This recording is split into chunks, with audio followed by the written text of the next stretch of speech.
Welcome to the Deep Dive, Emerald City Hockey's Seattle Kraken podcast. RJ, it's time for another deep dive. Everybody's been super excited to hear about the Kraken's development camp, all that stuff. We can touch on all the free agency stuff, some big names still out there. But before we do literally anything else for this episode, RJ, we gotta plug the merch. Yes, absolutely. We've forgotten to the last couple podcasts. Need to do it now, and makes sense to do it too because we have some brand new merch that's been very popular. That's right. We've got two awesome designs to celebrate the Kraken getting Shane Wright in the draft just a week ago. Like it's barely been over a week. Gosh, everything's been moving so fast around this. Some awesome designs there that everybody's been loving. My personal favorite is the 3 wrongs make a right. I just think that design is fantastic. And then the other day, as Dev Camp was going, we debuted a new one. Why don't you talk about that one? We did. So it's the Firkus Circus. That is Jagger Firkus's nickname. He even mentioned that when they visited the Space Needle too, like Firkus Circus at the Space Needle. Well, he called it the mini CN Tower. We'll get to that later. Yeah.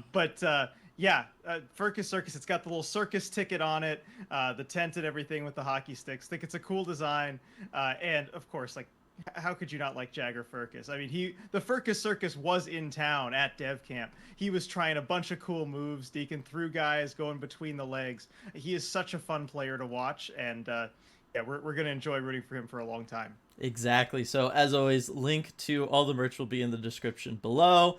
And now that we've got that out of the way, we can dig into the main topics this week, RJ.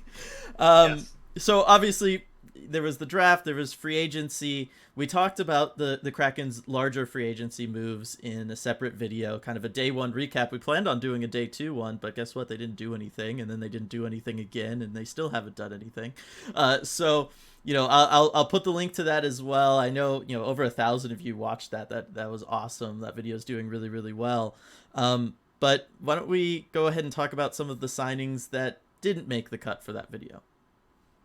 Right, because the Kraken did sign a number of players that didn't make it onto that video because one of their biggest goals this offseason, they have to fill out their entire AHL roster with the Coachella Valley Firebirds coming into existence. They now have a full AHL roster to fill out. And so Ron Francis went to work on the first day of free agency trying to bring in a bunch of players for that. And there are a few names that I wanted to talk about, go a little bit more in depth. And I'll start with Magnus Hellberg.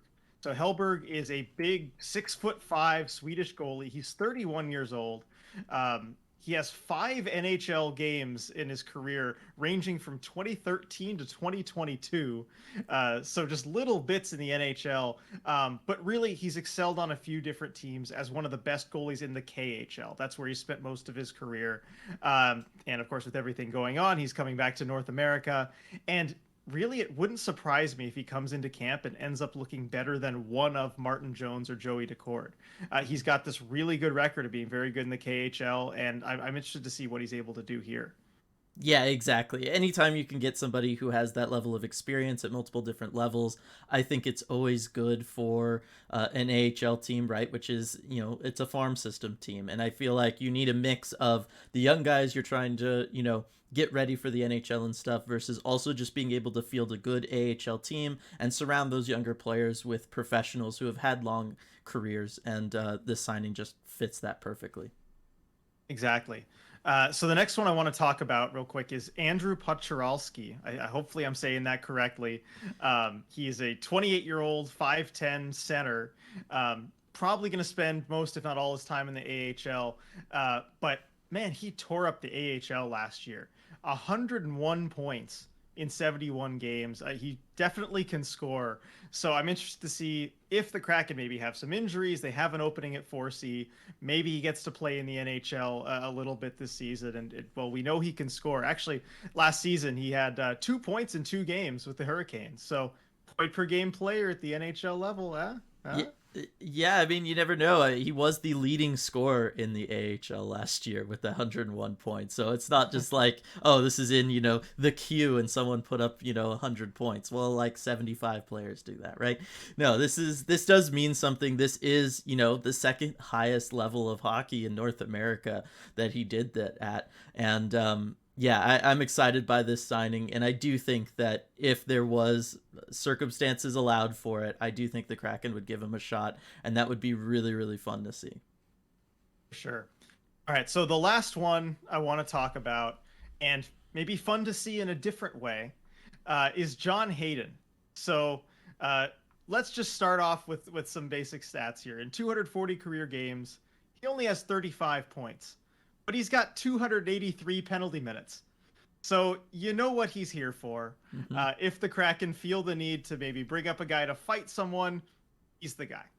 Yeah, basically. And this is still much more of a thing in the AHL. It's kind of players like him have been phased out of the NHL for the most part. Like you kind of have to contribute. Like Zach Cassian kind of is more the speed of the modern day enforcer, I would say, where they are capable of contributing on offense, playing with star players. They have a little bit more of a skill set beyond just being able to drop the gloves, but it is still hockey at the end of the day, and there are still circumstances at times that dictate having players like that around. So every organization, you got to have a couple guys that can do that if needed. And you can't knock the bravery because last season we did see he fought Jamie Alexiak.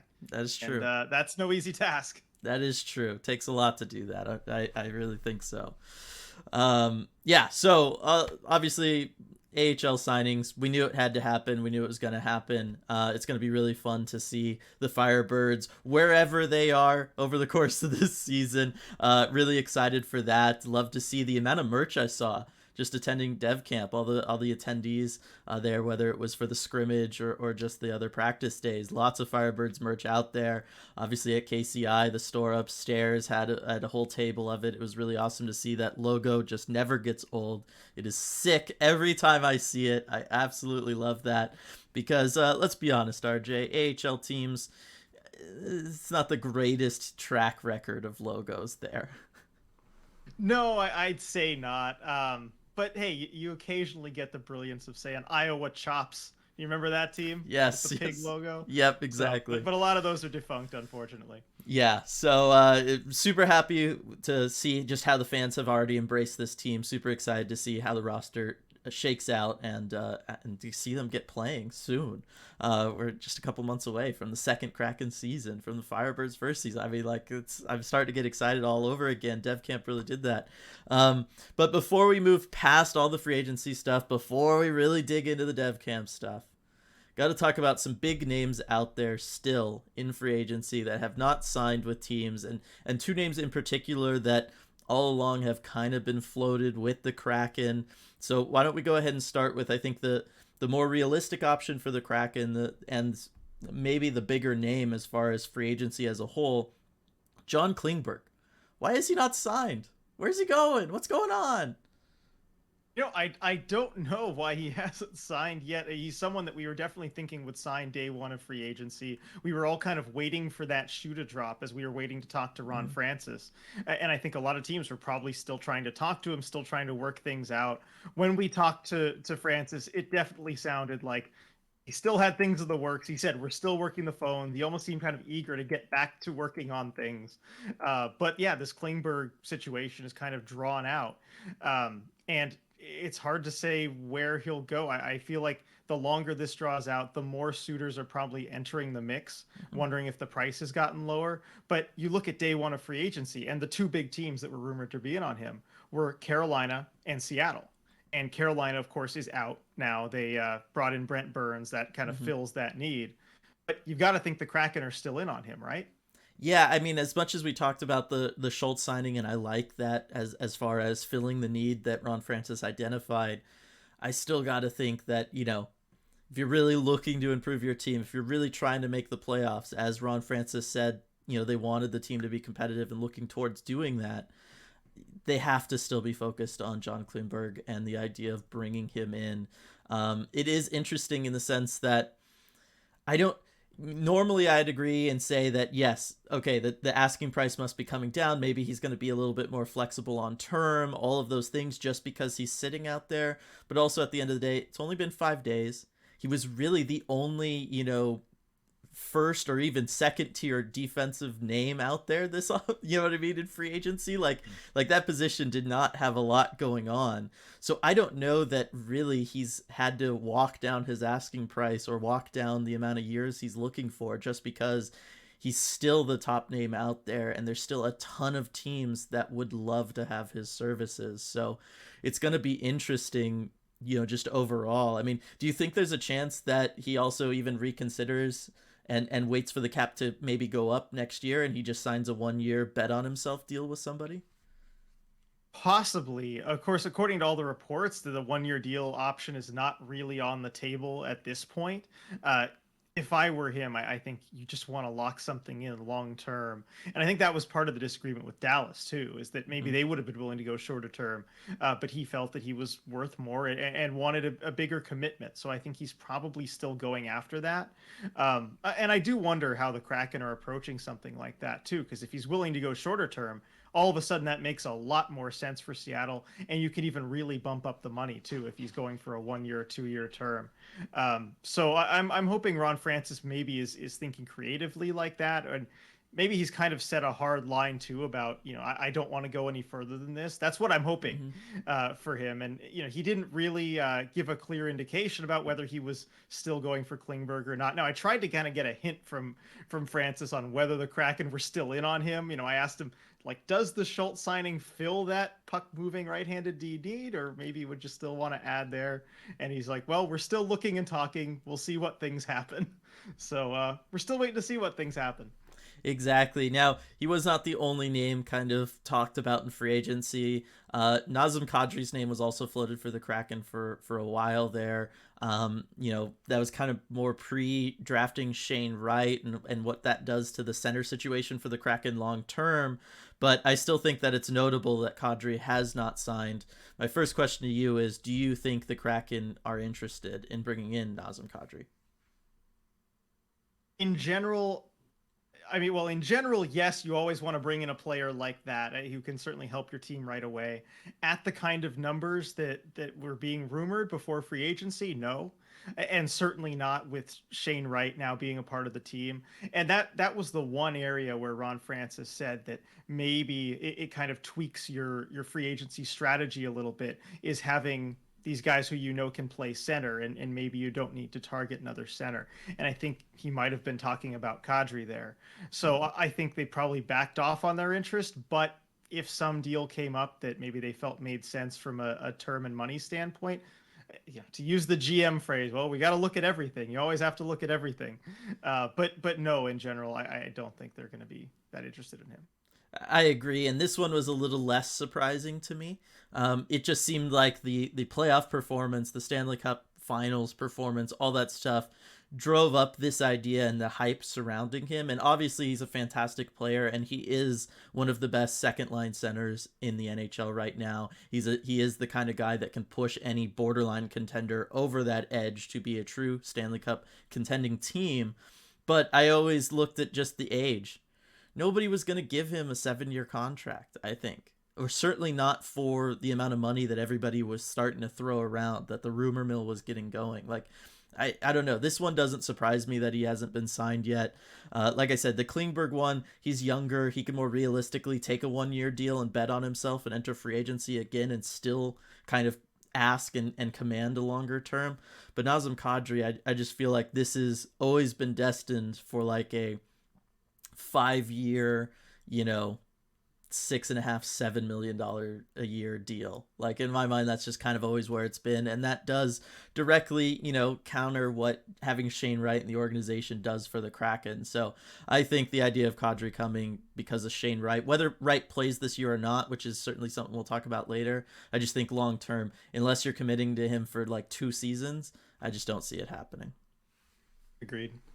All right, and then one more name, RJ, we got to talk about that's out there and available that I know Kraken fans want to hear about and talk about, and, are we going to bring him in? And that's Ryan Donato. Why is he not a Kraken, RJ? I know. For all the talk of how we need to make Seattle Ryan Donato's forever home, he was not qualified by the Kraken by the RFA deadline. And of course, Ron Francis was asked about that when we did get to talk to him on the first day of free agency, and his reasoning, and I do understand the reasoning. I will say from the start, I understand why they didn't qualify him, and it is what I suspected. They were worried about the arbitration case because Ryan Donato did have arbitration rights, and so let's kind of explain that a little bit. If the Kraken had qualified Donato and he had elected to go to arbitration, a neutral arbitrator would decide, a third party would essentially decide what his salary reward was for next season. And as Francis said, he had a pretty good year. He had a pretty good arbitration case, right?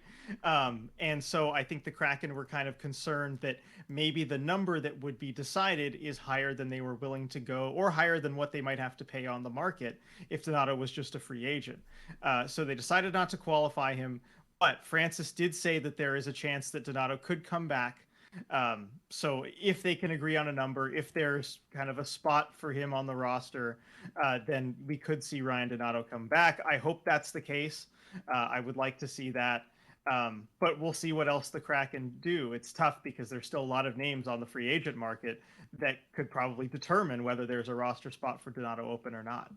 Yeah, and do you think it was about the worry really about the money that he could be awarded in an arbitration case, or do you just think it was trying to avoid the, ill will that almost always comes out of them? Because part of that arbitration case, the pitch you're making to the third party that's going to, decide the salary for the player, is both parties, player and team, making the argument that it should be, higher or lower respectively. And that has never gone well for a long-term relationship between player and team, because you basically have that team coming in and just saying, oh, this guy, he's not very good at this, he can't really do that, we don't see him as having the ability to contribute here for us. All of these like negative things that they have to say, basically right there to the player, in order to try to walk down that price. And that alone has just destroyed so many relationships with so many teams and players, not just in this sport, but really all sports that have it.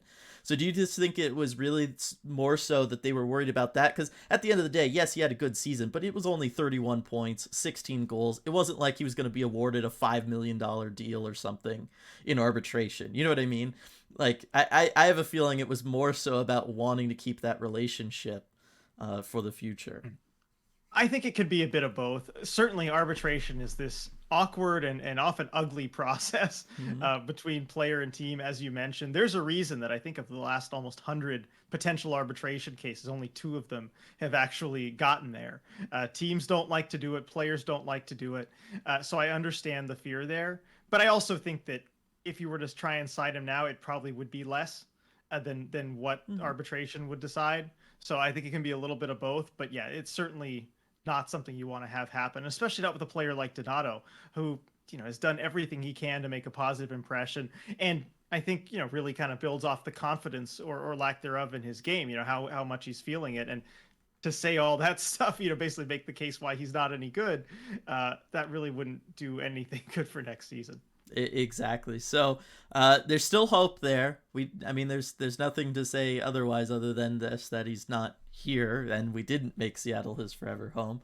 But I also think that it's another one where, like, really with everybody but Klingberg, I just feel like the longer it takes, the more the price goes down, at the end of the day. And so just because it also means, like, nobody else scooped him up either, which is also telling. So we'll just have to play the waiting game and wait and see what happens with Ryan Donato and whether or not Seattle can be more of a future home for him.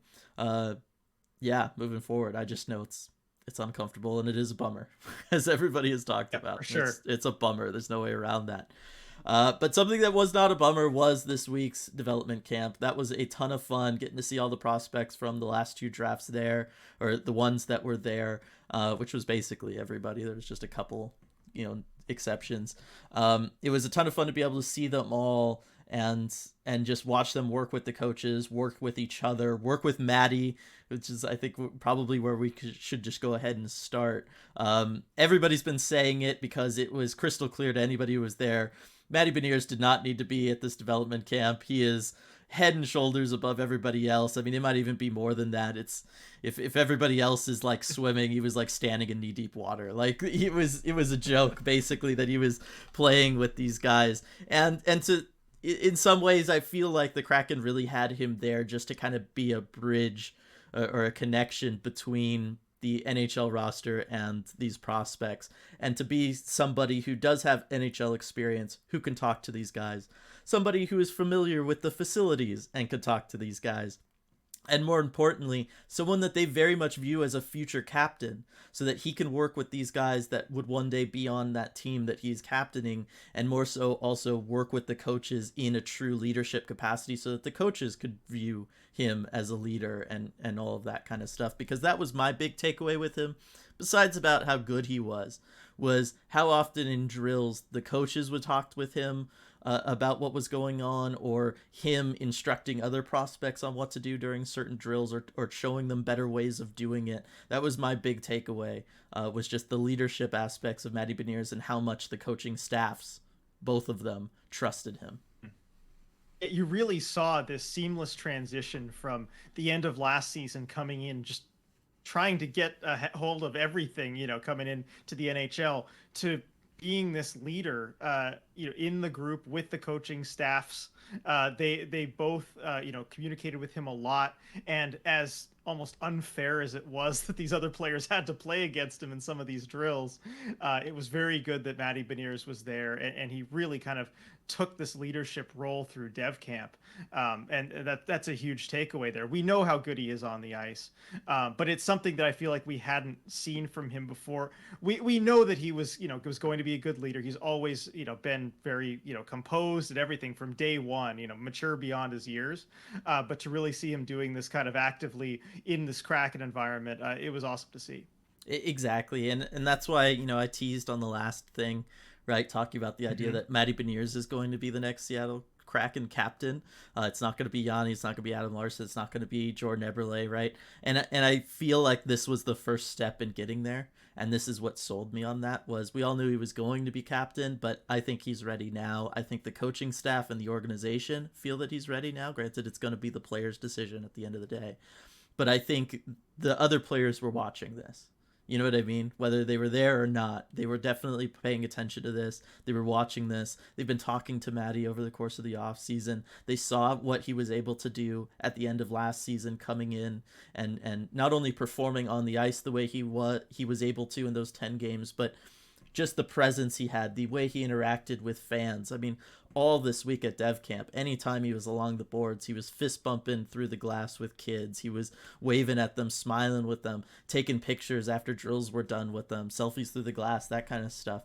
Like, it's so obvious that this guy gets it and he enjoys it and he's present in every moment. That was something that me and my family very much talked about afterwards, and I think the other players understand that, and I think that they respect that because they understand how hard that is, especially for someone so young.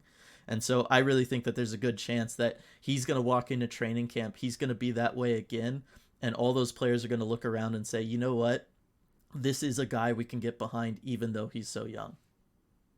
It's a bold prediction, I will say that. And what made me hesitate about the whole Matty captain right now thing was also that he's going to be the guy who's going to lead the next core of Kraken players. No matter what, I think. He's going to be the captain for those guys. I think we'll both agree on that. But with this older core, the one who was kind of from the expansion draft and everything, those were the guys who were around and kind of defined the team.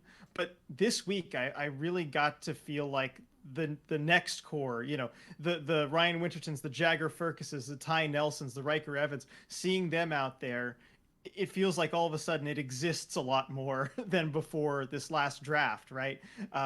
Shane Wright, of course, being a big part of that.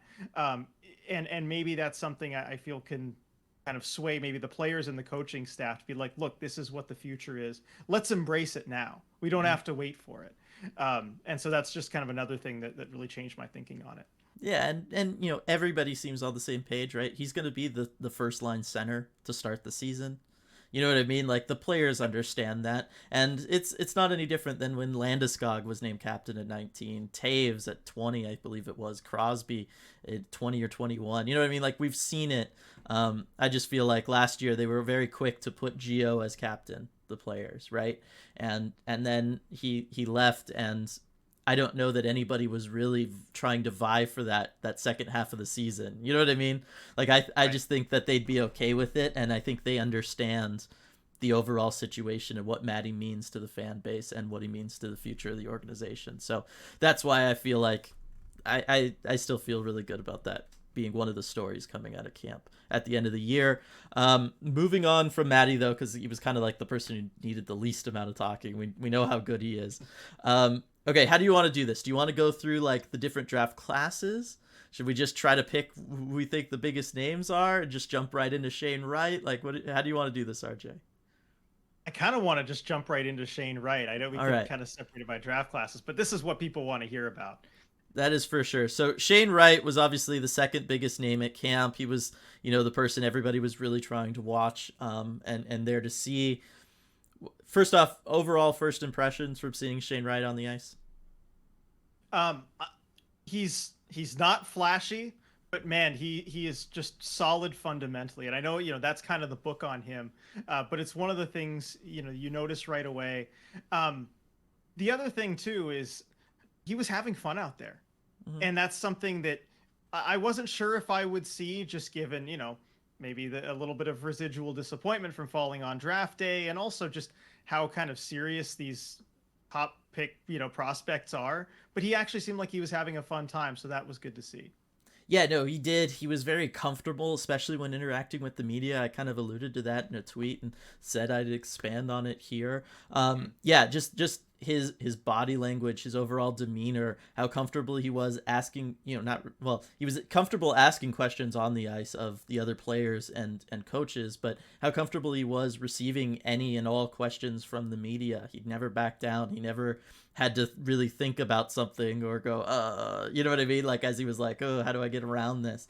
And I understand that, yes, he's been like under the microscope for a couple years, as Ron Francis talked about, but that's still something that after what he experienced draft night and how public that was, for him to be able to just walk into camp and just be like, no, I've got this. It's fine. I'm a Seattle Kraken. I'm here now. Everything's great. That just speaks a lot to his character and really kind of who he's been and all along. There's a couple of good articles I'll link in the description below about him growing up and going through the exceptional player status and everything and dealing with the COVID years in the OHL and all that stuff. And the bottom line is this was a kid who at 8 was going to go play with 12-year-olds. And when his dad was walking him into that rink, he turned around and he told his dad, no, Dad, I've got this. Stay here, kind of thing, right? Like he understood that, hey, it's scary, but I can't walk into this locker room with my dad, and I don't need to. He walked in there. He was of course the best player on that team anyway, right? Despite being 4 years younger, but he instantly became one of the guys with that group all by himself, and the fact that he had that at 8, long before any of this, oh, he's going to be the first overall prospect, it just kind of shows the character that is just within him that hasn't needed to be added through all of these, high profile aspects of his career and stuff, but just who he was at his absolute core back when he was just a little 8-year-old. And that gave me a lot of confidence in him moving forward through everything. As far as on ice, my major impression was that he was trying to do way too much. You could see it, especially when anytime there was like battles, whether it was short rink battles that they were doing at center ice, little skirmishes, or it was the dev camp, skirmish, whatever you want to call it. He was trying to do way too much. Stick handling wasn't always there for him. Passes weren't super crisp. Losing the puck because he's trying to do something else, or he's looking somewhere else, and I just felt like he was trying to do way too much, because you could tell that he was trying to be the guy that everybody was there to see, right? He was trying to put on a show for people. And bottom line is, this is your first time here. It's okay to just take it a little easy, focus on your fundamentals. You don't have to put on a show. Everybody's just excited you're here. You don't have to put on that show. and I feel like that's kind of where he got lost a little bit, was in those bigger moments of Dev Camp. he just looked like he was trying to do too much. Yeah, I have to agree with that. And yes, you could see it especially, I think, day one, because it was the first day and everything, going out trying to impress. And then at the scrimmage day, too, we're on that 3-on-3, really trying to make a lot happen, but not able to really get it all done. And yeah, that's also kind of not necessarily his game, to try and really force things like that. And so, yeah, I do think there was a little bit of trying to do too much, and just a little bit too. It's in the summer, it's after kind of a long season. I don't know. It felt like he was trying to kind of be at that ramped right back up to that peak performance, and it maybe just wasn't there for him. But I'm still, I still have confidence he'll be ready to go at training camp, and maybe with a bit different of a mindset, because he's already been there, he's already been around all the Kraken stuff before, and he can settle in a little bit more. Yeah, I mean, that's why these teams do these dev camps, and that's why they make sure they do them at those facilities, so that it's not all new. They've already spoken with the media. They've been in that building. They know some of the staff members that are going to be around. There's a level of familiarity so that they can ease into something like a training camp and put their best foot forward. There was a couple moments, though, where we did see, his game from him. I will say, anytime he had to play defense, even if it was coming off of one of his worst looking turnovers or just a misplay of the puck, he was not trying to do too much anymore. It was just instinctual. I got to get back. I got to stop this shot. I've got to back check. I got to stick lift this here. You know what I mean? Like, that's really where he shined, was in all those defensive moments. And that's really good to see, because that's, we all know he was working on that last year, but that's really what made him, in my opinion, such a special player. It wasn't that he was going to be, this 100-point scorer in the NHL. It's no, this guy's going to be rock solid two-way. He's going to be able to put up 60 to 80 points in the NHL, yes, but he's going to be able to do it responsibly, and he's going to be able to help out your team in a variety of roles. And so even though the offense necessarily wasn't there for this dev camp, the fact that we saw that defense there still gives me, hope for him making the team in fall, because that he can do that on a third line, and he won't be expected to, do a bunch of stuff offensively. But offensively, we did see some of the hallmarks of his game. He wanted to drive the net. Like, the few times he decided, no, I'm just playing my game, and I'm going to do this, and I'm not going to try to, make a move around a guy or do something different. He was going to drive the net. There was one sequence where he drives the net. He isn't quite able to get the shot off. It goes into the corner. Nobody's really there, so he pushes and he makes sure he gets good body position, and he gets there first. He gets the puck, does a great quick move, because his edge work is so clean. It's so clean. His ability to make these quick cuts, makes a quick cut, spins around. All of a sudden, he's got another path right to the goaltender. He takes it. Yes, the goaltender just poke checks it away with the paddle there a little bit, but the fact was, that was when I was like, okay, Shane Wright's still in there somewhere. Like, he wasn't thinking, he was just playing, and that's the way he plays. And that's going to serve him very well in the NHL. Anytime you want to be aggressive, driving to the net, I just see him on future power plays, where he's going to drive the net, create chaos there, create rebounds, or even drive the net while someone like Matty has the puck, and he's just going to be sitting there backdoor for a fantastic Matty Beniers pass that's just going to come right to his stick, and he's going to be able to finish it. And those were the moments where I was just like, okay, I feel so good after those other moments of him trying to do too much. I was like, okay, the player I saw is still in there. That's really awesome. And as long as he continues to get more and more comfortable and play more and more of his game, he's going to be just fine. Yeah, and those were the most exciting moments, too. For long stretches, he kind of lived in front of the net, whether it was driving the net or trying to be available backdoor. He's someone who's not afraid to go to the crease, and I hope that always stays a part of his game. Exactly, and great physical player, too. He knows how to leverage the size that he has. He does not really get beat in one-on-one battles that become physical. He knows how to get low. He's got a strong lower body. And so anytime, one day they really spent the whole day just focusing on body positioning drills, he did a fantastic job with that. He needs to protect the puck a little better in some of those situations, because he would put it in a place where, yes, it's protected from the guy pestering him, but it's still very much exposed. But those are, things. He's 18. He's got a lot to learn still about playing in the NHL. I totally forgive it. That's pretty normal to see. All right. So from Shane Wright, should we jump into Firkus Circus? I feel like he was. Yes, let's do it. The other big story there. So Jagger Firkus came in. I had some questions about what he was going to look like and what he was going to be able to do, just because I liked his game in the WHL, but obviously the size concerns are a very big concern, I think, from everybody, and that's why he fell in the draft. But the bottom line is, not only does he know how to get lost behind defenses and do all those things that I said are going to make him good, I mean, he, outside of Matty, I think he had the best pure skill set there as far as puck skills and shooting ability. Yeah, that was undeniable. And it's the kind of skill set that makes me think that he can be successful at the NHL level, almost regardless of size. Yes, he's got to bulk up a little bit, but I'm really not worried about that after seeing what he was able to do against some of these other players. And, we talked about Shane Wright trying to do too much. I felt like Jagger Firkus tried to do a lot but succeeded at those kind of things. He was fearless in some of the moves that he would make. I mean, I think of the moment in the scrimmage where he made a nice move around the defenseman to clear up some space, and then tried going between the legs from really like the middle of the slot shooting the puck. It didn't go in, but just the confidence to try something like that was great to see from him, and it was something we saw consistently. The physical battles, I think there's still a little more work to do. I'm interested to have you kind of repeat to me what you said when we were watching these kind of one-on-one battle drills with Firkus, talking about doing those things at speed and having an issue with that. So please enlighten everyone like you enlightened me earlier this week. Yeah, so during the day when the AHL coaches were running things and the practice really had a focus on body position drills and protecting the puck and physical drills, battle along the boards, all that kind of stuff. First off, Fergus did impress me in his ability to compete with guys much bigger than him.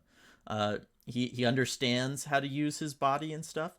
He understands how to get low. He has this innate ability to always stay on his feet going into the boards and board battles. I don't quite understand how he's able to do that when you could watch guys and you're like, they've got like a good 30 pounds on him. They should be able to just truck him out of their way.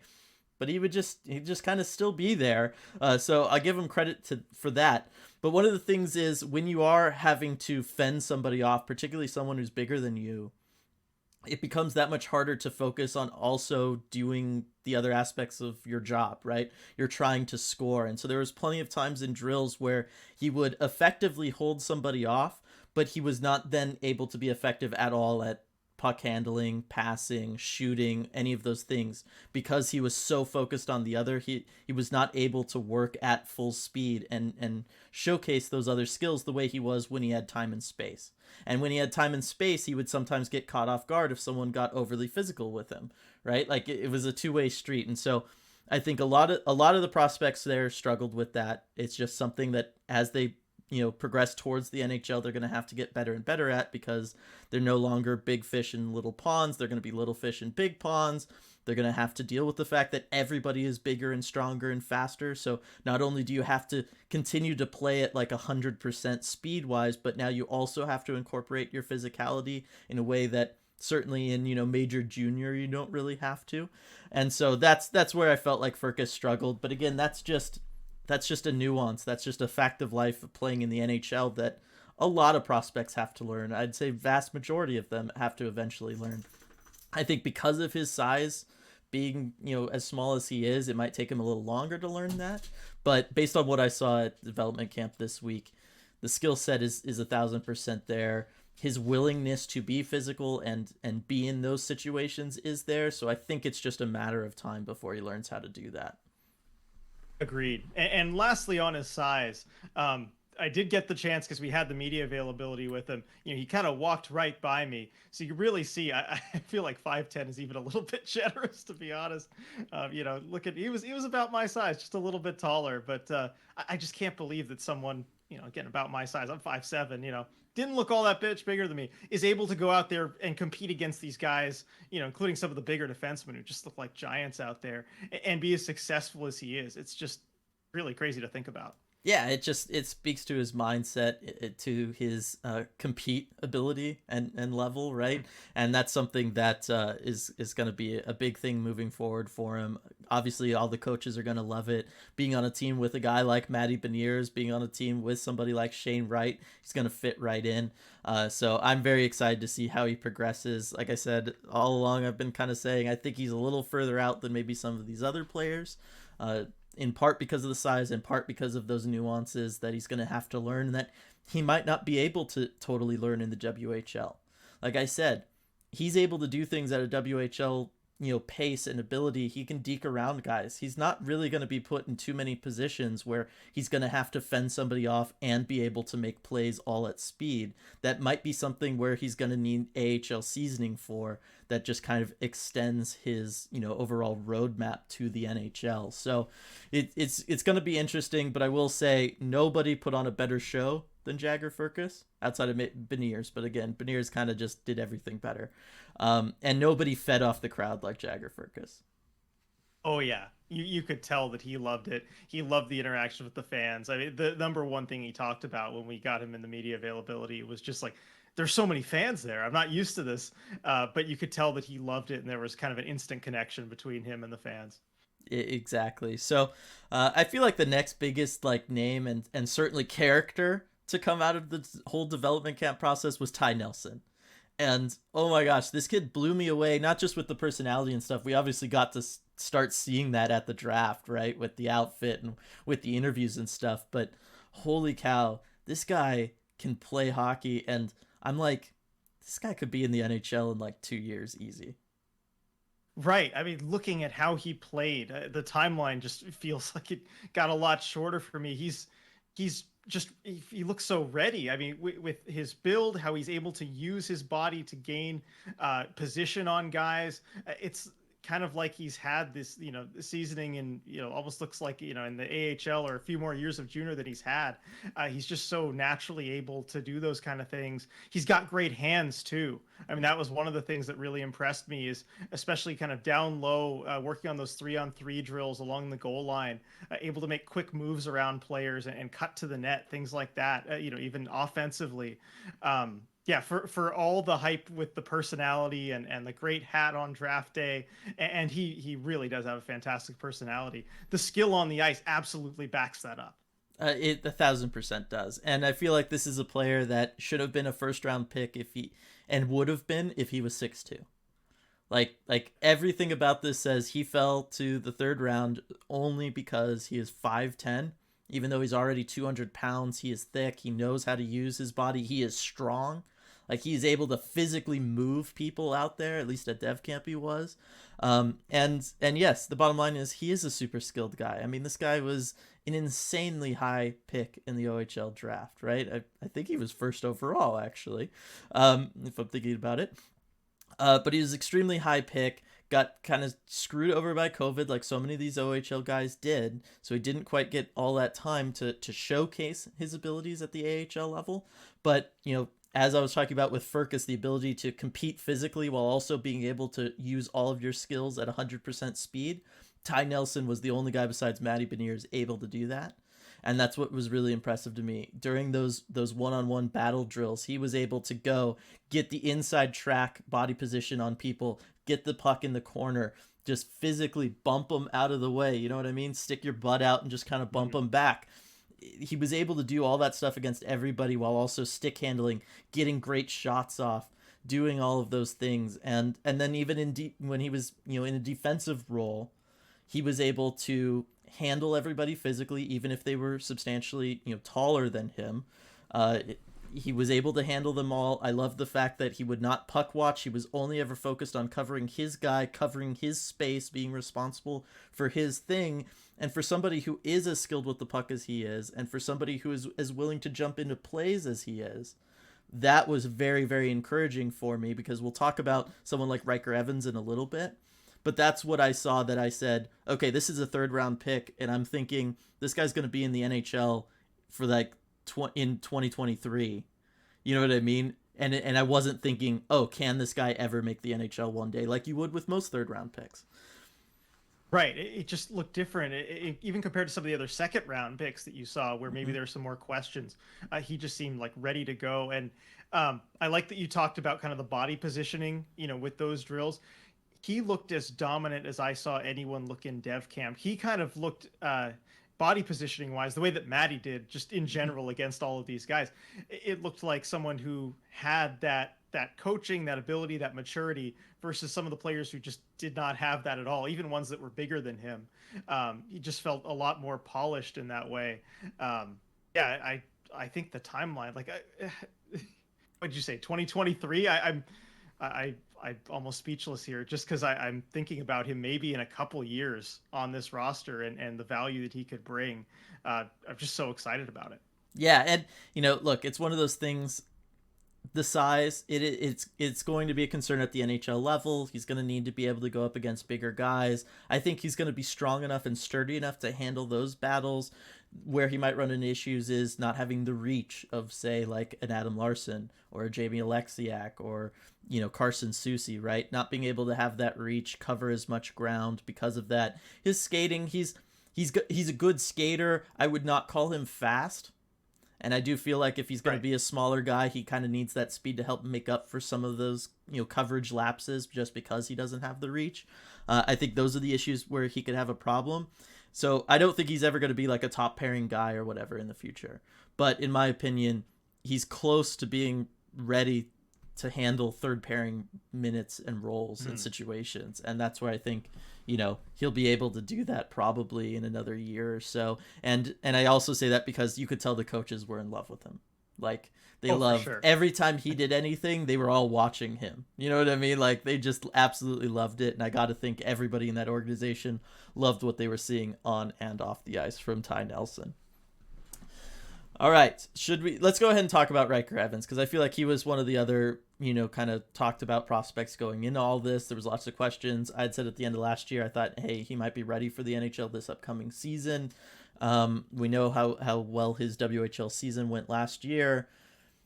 I don't know. I walked away from this camp kind of feeling really good about the stuff I already knew he was good about, and really bad about the stuff I had questions about. I don't know about you. I agree, and it's a shame you weren't there for day one, because I thought day one of camp he was fantastic, and he really came out there looking like a man on a mission. He did a lot of the things that we just talked about Ty Nelson doing, pinching up offensively, showing off a really good shot, and working well with the most skilled players there. And I walked away from day one thinking, man, this guy's going to make the roster for sure. But to be honest, the last 3 days, I was kind of underwhelmed. He brought the things that he's good at, but as far as kind of rounding out his game and that sort of stuff, I just didn't see enough. Exactly. He can shoot the puck. He can pass the puck. Maybe second best passer there behind Matty, as far as the passes that not only can he pull off, but just that he'll even attempt. Because that's a big thing for a lot of young players. I'll say is right. Like, they just don't even think to try certain things, just because they're not maybe totally comfortable with it or whatever. He can totally pass. He sees the ice so well when it's in the offensive zone. Like, and that was all the stuff we knew about, but what I wanted to see was him put in defensive situations. I wanted to see how he competed with the physical drills, and his skating is so crisp and clean offensively, and so bad when he's put in a defensive situation. I don't really understand. He's slow going backwards. He doesn't have great transitions when he's trying to be physical with someone or keep pace with someone. His timing on when to start the transition is very late. And so, I mean, really during that game that they were doing, the 3-on-3 games that they were doing, I mean, he was just getting walked left and right by guys. They were either blowing past him on the outside, or they were just walking kind of right through him, and he wasn't really even putting up a big like physical barrier for them. He just looked like somebody defensively that was thinking way too much, because he was trying to focus on all the stuff that everybody was telling him. He looked very much to me like back when I would coach squirts, and it's like, okay, as a defenseman and you're skating back and this person's coming, you can tell which side you should transition to turn on by looking at their hips, right? You can fake with the shoulders, you cannot fake with your hips. If your hips are going to point one way, you kind of have to go that way, unless you want to like break your legs or something. And so he looked like he was looking at all that stuff. He was like, oh, the puck's there, I should poke check. But by the time he thought about it, it was too late and the puck was already in a different spot. Or by the time he was gauging where they were going to go and he started his transition, it was too late and he lost any speed he had and they were right past him. And so I was just disappointed, and it made me go, okay, let's pump the brakes on this whole he should be on the opening night roster thing. Yeah, it's something where you look at the coaching, and we noticed that the coaches were kind of trying to spend a little extra time with him, especially with skating, because I think there are those things that needed to be worked on. It's something I saw Jess Campbell working with him on, a fair number of times, particularly the skating and the transitions. And I think she saw what we were seeing, right? That wasn't as clean as it could be. That's kind of the area of his game that he really needs to kind of focus on and clean up. And I think he needs a little bit more work there. And not to say that he can't do it, because he's a great player and he's improved things, to get to this point. But it's something that might require a little bit more time, and we'll see how he handles it in training camp. But he definitely has some work ahead of him. Yeah, I think training camp's going to be big. My guess is they'll keep him around for as long as possible through training camp, just so he can get all those reps in against everybody and learn from them. Have guys like Adam Larson teach him some tricks, that kind of thing. But otherwise, I think this is he's going to be a really, really fun player to watch with the Firebirds. And I think that's probably ultimately going to be best for him too. It'll let him build confidence. He'll be around fantastic coaches, right? Obviously, Jess is going to be able to coach him there. Bilesma's going to be able to coach him there. And then, if times call for it, he can come up to the NHL, and get his feet wet there a little bit. But I do think that an AHL season is kind of what the doctor is going to order for him. Yeah, agreed. All right, who do you want to touch on next, RJ? Do you have a particular person? I don't want to talk about some Finns. We can pick which one, but we haven't talked about enough Finns yet. That's my complaint. All right, why don't we go in order of draft?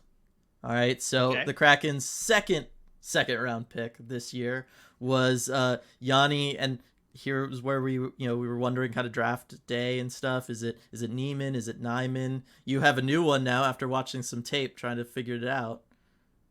Yes, Nyman.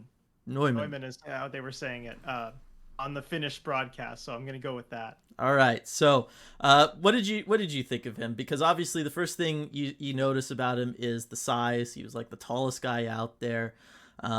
He looked a little bit like a baby giraffe to me, and that he was very tall, very lanky. Skating was a little all over the place. But otherwise, I liked the attitude that he had kind of around everything. I did too. And he was a guy where you had flashes of really great things, where he at times would be like, yeah, I'm just going to take over and show everyone what I can do. It wasn't all that consistent. You didn't see it all the time. But there were times where he was dominant, whether it was in certain drills or in the scrimmage sometimes. And you got like those flashes of what he's capable of. And I could definitely see where a scouting staff would be enamored by that and be like, look at what this guy can be. He is big. That's the first thing you notice about him. He is, every bit of that, 6'4" frame and filled out too. I think he's over 200 pounds already. Yep. So, physically he's got that size. Would like to see him use a little bit more, but I feel like that's kind of something that we say about a lot of these European players coming over. In the shot, he has a really good shot. So want to see him use that a little bit more, but those were my takeaways. What do you think? Yeah, so my first takeaway was these drills were not run at a pace fast enough for him. Like, he always just looked like, why? Okay, like, let's just keep it moving, guys. Like, come on. And so that probably goes to the system he's grown up in. Back in Finland, he's probably used to just regular reps and stuff like that, everything moving at a very quick speed. So I kind of like that aspect of him. Just that he was always like itching to go again and try something again and probably work on something that he felt he didn't do so well the first go around, right? And he just wanted to get back so that he could implement a change.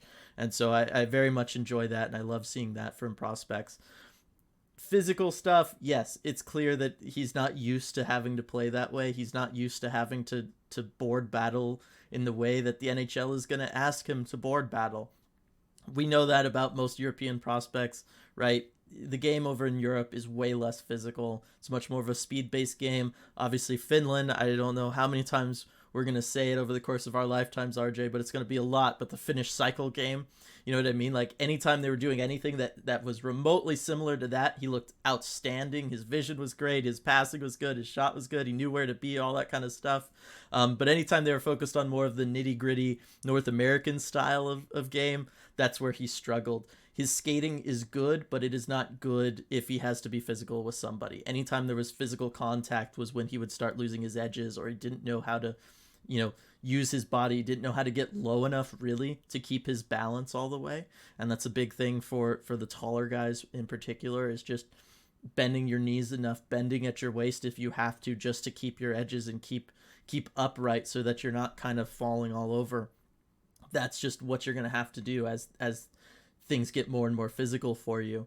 So I think he has that stuff to work on. That's pretty standard stuff, though. We've seen, hundreds of guys need that. And for the most part, they all do figure that stuff out. It just requires a little bit more time. I think another year in Finland probably do well for him. Let him play against men in Finland more than just the 10 games experience he has.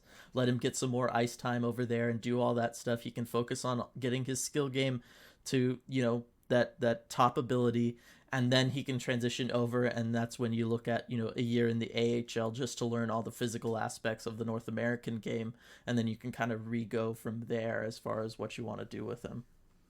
Yeah, and it's worth remembering he's only 17. Yeah, he hasn't even turned 18 yet, so maybe a little bit longer of a timeline, but we definitely saw some of the talent there. Exactly. I was still very, very optimistic about him, and I very much see an NHL player there. It's just, again, it's like with Firkus. There's just nuances to the North American game that he's going to have to learn, that most of these European guys have to learn, and there is always that growing period for them as they make that transition. But there's no doubt about it. He has the skill set and the hockey IQ to be an NHL player one day. And we saw that on display. The other Finn that they took in the second round this year, RJ, the goaltender, the off-the-board pick that had everybody going, huh? What? Who? 9th ranked what? And that was, of course, Niklas Kokko, who, he was a goaltender. Up days, down days, it's goaltending. Totally. He looked amazing over the first day of Dev Camp. I think he went almost the first 20, 30 minutes without allowing a goal. So we just kind of kept watching, like, okay, when is a puck going to go in? He looked really fluid in his movements, solid down low. I'm like, okay, I definitely see why they reached for him. The next day, not great. He was a goalie. That's kind of like you said it perfectly. He was a goalie. But I did see kind of the building blocks, that you can have for a good goalie. Like I said, he was solid down low. I liked kind of how he covered everything. He wasn't leaky. Didn't give up very many of those goals. Up high, still some stuff to work on. Did get beat clean a few times up there. But I like kind of how calm and fluid he is in his movements, although he did chase the puck around if it was kind of close to him. If the puck was moving side to side, he would kind of push a little bit more than maybe he should, overcommit sometimes. But that's something you kind of expect to see from a younger goaltender. Still a ways out. I mean, you have to look at this realistically. When you draft a goalie, you're probably not going to see him for another 4 or 5 years when you're thinking about even, at the NHL level. So he's still got some runway ahead of him. But interesting, though, one of the first things you pointed out to me, though, was that he didn't look as big as his size that he's listed at 6'3". I don't know, seemed a little smaller than that. Yeah, he definitely seems smaller than that. And I don't know if that's just the way he carries himself, if it was his body language, or if just the sizing listed is a little generous, as we know can happen from time to time. But yes, it struck me that it was like, on paper he should have been bigger than he was. The bottom line is there are goaltenders that do play small, right? Like, there are goaltenders that play bigger than they are, and there are goaltenders who play smaller than they are. A lot of that just has to do with how bent they are at the waist, how they keep their shoulders. If you're gonna push your it's way too dark for you to really see what I'm doing, but there's a difference between playing like this and being able to get your full movement with your shoulders back versus having them a little more hunched forward, as is realistically any kid, right? The first time you try to do the goaltending thing, right, you push your shoulders forward kind of like this, and you do that. But there are times where you're going to want to keep your shoulders big and look big, and be more in the way. And so it could just be as simple as that. Otherwise, from a skill standpoint, I felt like there was a language barrier thing. I don't know how much English he spoke, but when he was working with the goaltending coaching that was there, it felt like that there was times where he had to be more physically shown certain things rather than just being able to be told. Again, not a bad thing, probably to be expected. It is what it is. You know what I mean? That's something that will improve over time. There were other times, though, my biggest takeaway from the first day I saw him was there were a couple leaky ones that he would let through that he was very upset with himself. He was just like, I should have had that. Like, it wasn't like, oh, he's angry and he's like, hitting the post with his stick or anything. But there were plenty of times where he'd just go to like one knee, just like, I should have that. Like, I should have that every day of the week. Like, what was I thinking, kind of thing. Like, that was very much what his body was telling me. And then also his interactions with the goaltending coach, because he was always last on the drills that day when they had a lot of one-on-one time with the coaching. And he was always last on the drills, and the coach would not finish a drill for the first two guys, until they made a stop. Like, they would end on a stop. But for Kokko, they would end on him scoring on him. And I was like, what's up with that? And then the coach would kind of celebrate and come in and kind of, make a big gesture about scoring, and then come in and, pat him on the head or whatever. And so I thought that was very curious. I don't know if maybe they're just trying to lighten him up and show him like, hey, this stuff isn't a big deal. And that's what I was getting when he was, upset with himself after he'd let something in. He's too tough on himself. And so they're just like, look, dude, it's practice. It's meaningless. It's fine. Just be happy. You know what I mean? Like, I don't know if that's what was going on, but I thought that it was just very strange how he was kind of treated different from the two other netminders. I do remember the drill you're talking about, and yeah, kind of Steve Briere going. I remember the celebration specifically that you're talking about. Yeah, I don't know exactly what was up there. I did kind of talk around to some people. It sounds like to me like Kokko doesn't know a whole lot of English, or at least that he's not very confident in kind of the speaking ability. So I'm sure there probably was a bit of a language barrier there. Like you said, nothing wrong with that. I mean, that's to be expected. You have someone coming over from Finland, but maybe that did make an impact at some point. Yeah. So, but otherwise, I liked his stick work, especially not so much him playing the puck, but the use of his stick while he's in the crease. He likes to poke check with it. He likes to get it in passing lanes. If someone's going to try to pass it across his crease, he's stopping it. And I was like, okay, that's a Finnish netminder right there. Exactly. We saw that a lot of times when Shane Wright was driving to the net too. Always with that active stick.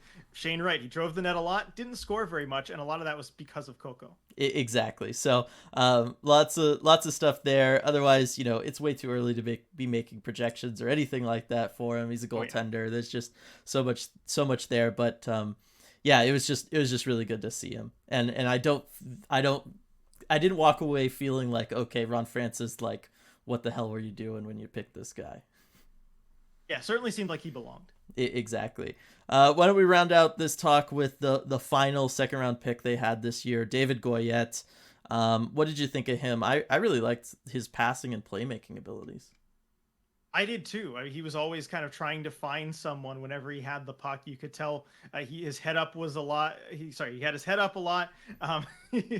He was looking around, was able to have good chemistry with some of the other guys there, really using some of the skill around him. I liked when he was kind of matched up with Matty Beniers or Shane Wright for a drill. You could tell they kind of thought the game at the same level. I thought the skating and the stick handling was also pretty good. Just well-rounded type of game, and it makes sense because we looked at his scoring ability in I believe the OHL. Yeah, and he had really solid stats. I think, why wasn't this guy maybe drafted a little bit higher? He was still a second round pick, but 33 goals, 40 assists, just seems like a really good, well-rounded forward, talented guy. I don't know. He was as advertised to me. What did you think? Exactly. He looked like the kind of guy that maybe was hurt scouting because he wasn't playing with anybody.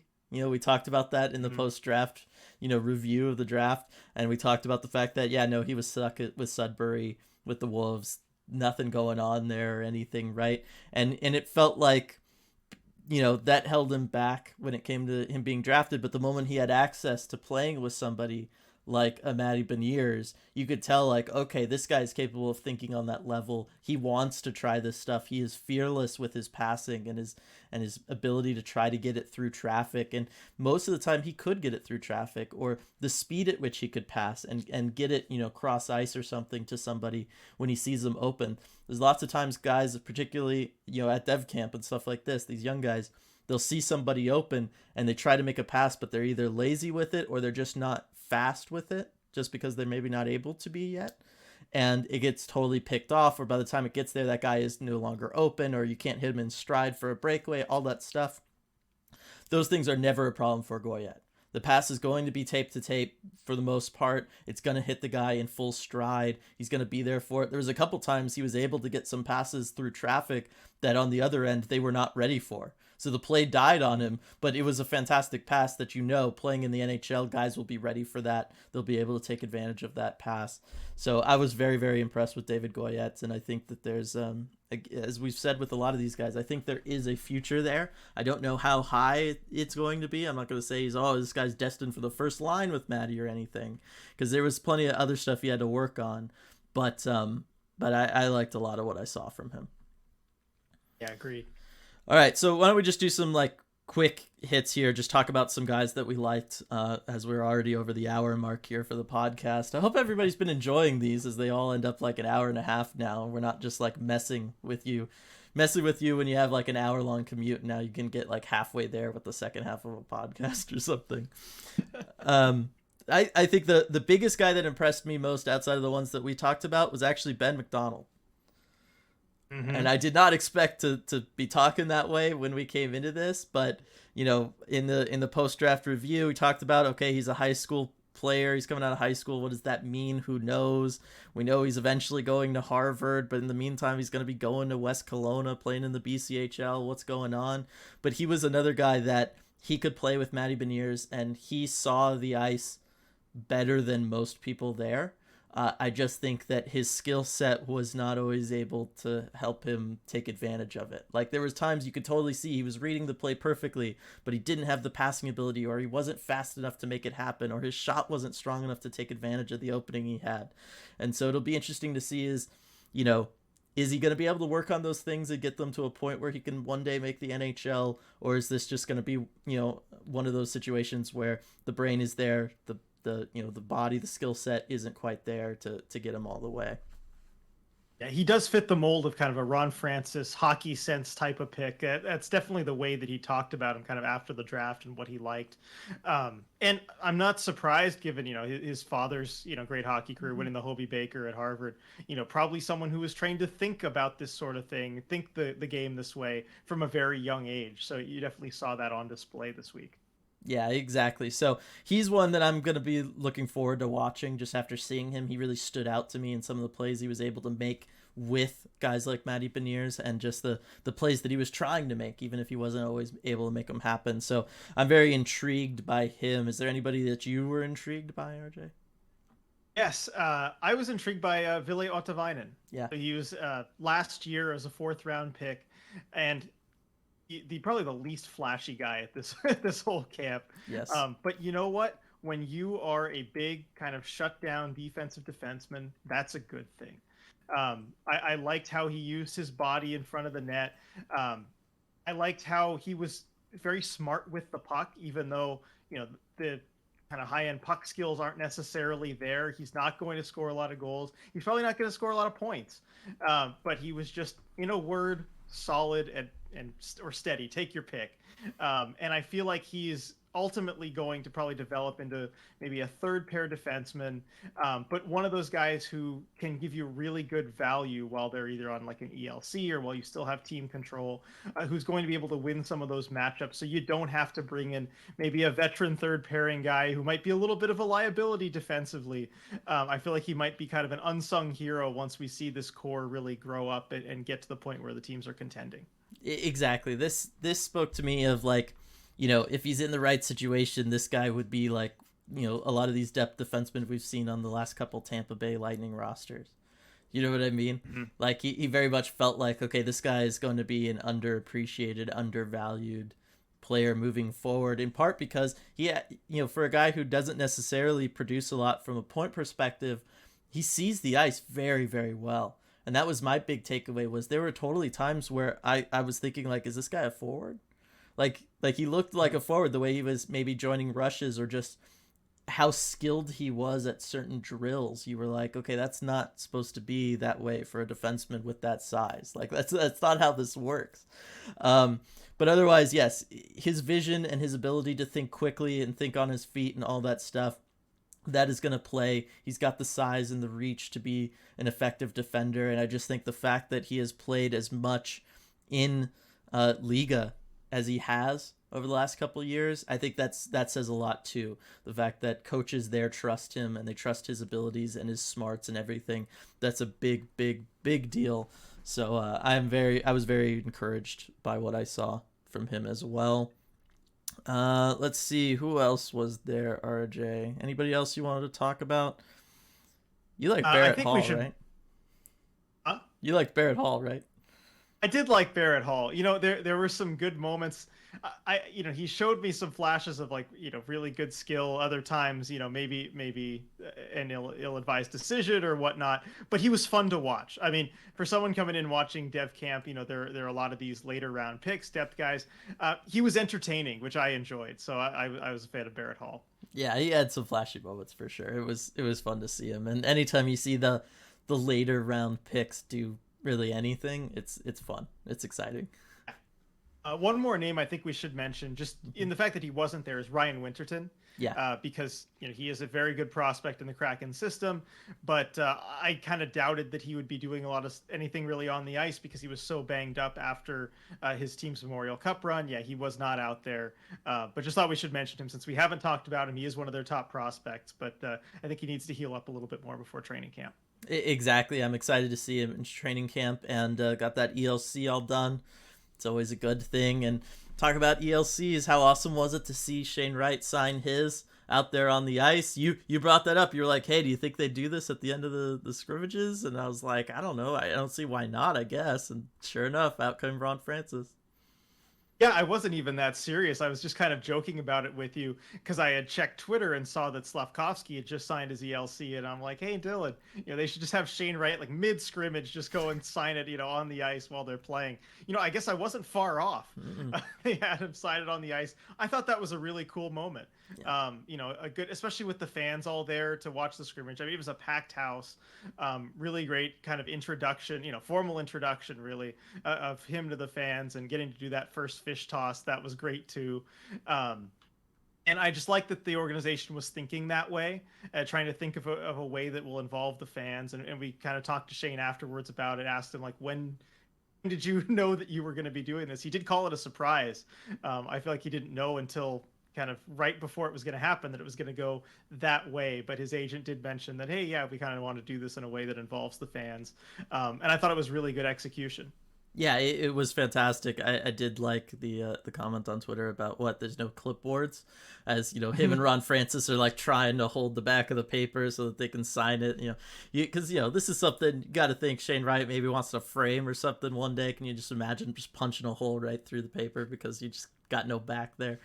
That's something I would do. How I managed not to do that. I know. See, that takes good hands. That takes finesse. Add that to the scouting report. Exactly. And then, he went a little safe with that first fish toss, but he also was trying to make sure that kids got it and stuff. So I respect that rather than just checking it up into the stands. But it's something I feel he's going to have to work on a little bit.